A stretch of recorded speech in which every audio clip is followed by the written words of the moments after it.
much for that. Well, we do have the main WPI data, which is coming at around 0.39%.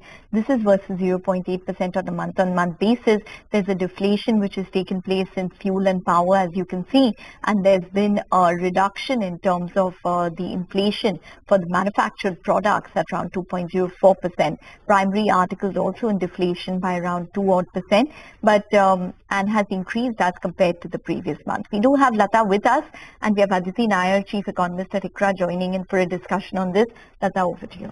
Well, actually, it's a pleasant number. I mean, unless people are worried about deflation, coming in at 0.39%. The poll actually showed 7%. I mean, 0.7%. So it's far lower than what the poll indicated. The important part is that almost every vertical of inflation has shown a month-on-month fall. For instance, the WPI fuel and power group is down month-on-month by 1%.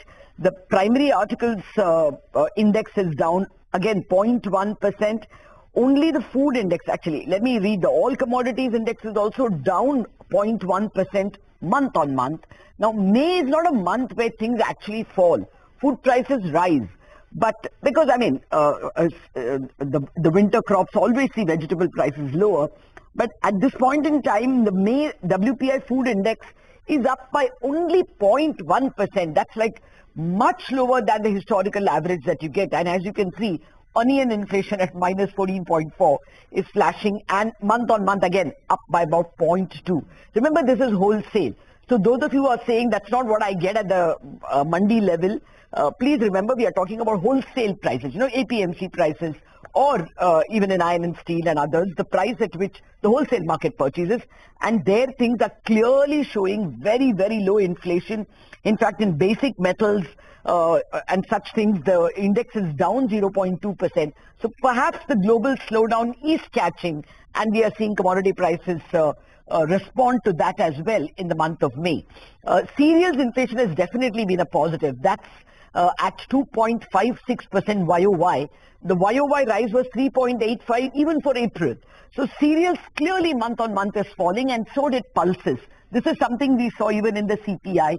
These are weighty items in the food basket, and those have fallen in May compared to April. So the marginal rise in vegetables has been compensated. Vegetables normally rise more in the month of May. Let me toss it to Aditi Nayar, who has been waiting by. Thank you very much, Aditi, for your patience. Your thoughts, just 0.39, the poll was 0.7. Thank you, Lata. We were also at 0.7, and I must say that the undershooting is quite broad-based. Across all the major groups, we've seen the actual number coming in a little bit lower than what we had projected. Now, interestingly, I think there are a few factors that are going to change the trajectory going forward. Firstly, on the food side, you're quite right. We just haven't seen the seasonal uptick in perishables that we normally see as the temperatures get hotter. And we had an early onset to the monsoon. The monsoon got stalled, and now I think the rains are picking up again. So all of this could have an impact on how perishable prices pan out going forward. And of course, the overall trajectory and distribution of the monsoon will be very important going forward.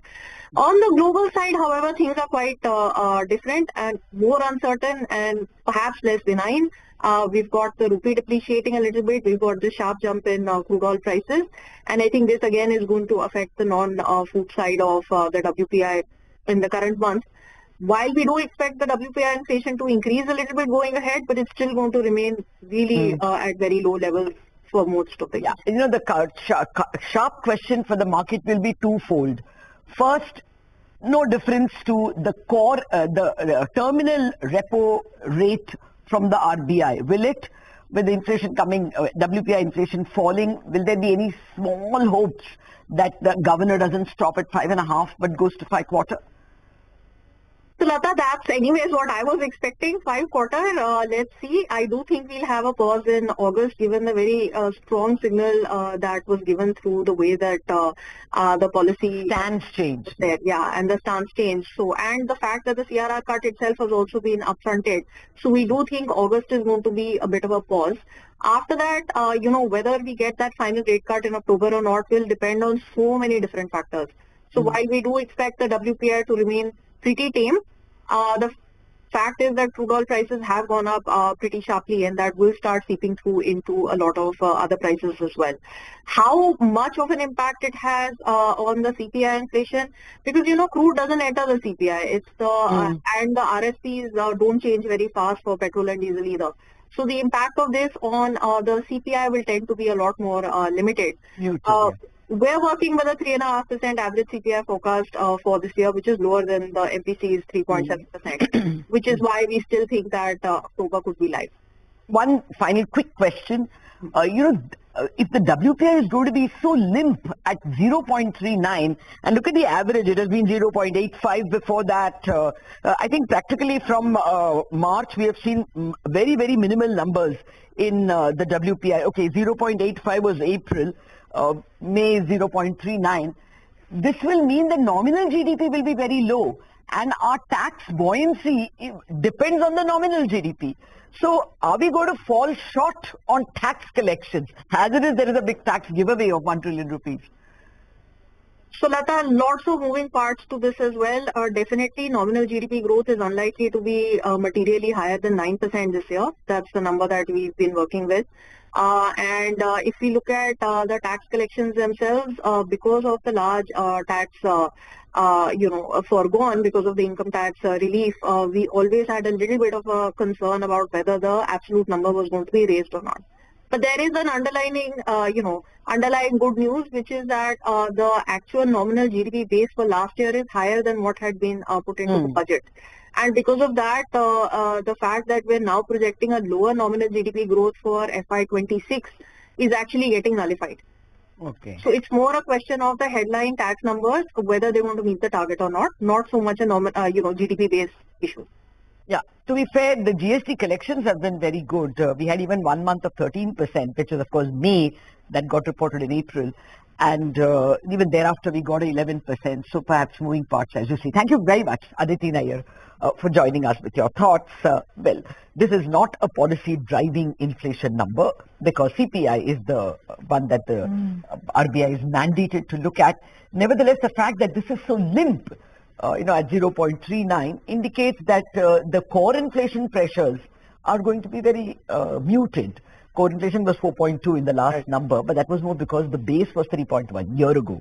And it looks like going forward, even if it remains at 4, the continuing pressure of manufactured products inflation is simply not there.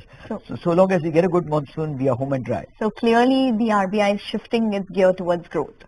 Yeah, it has already shifted, but I don't think there's anything in this number to expect that they will go from 5.5 to 5.25. I think the governor was pretty clear that the space is very limited, which is why he brought the stance back from accommodative to neutral.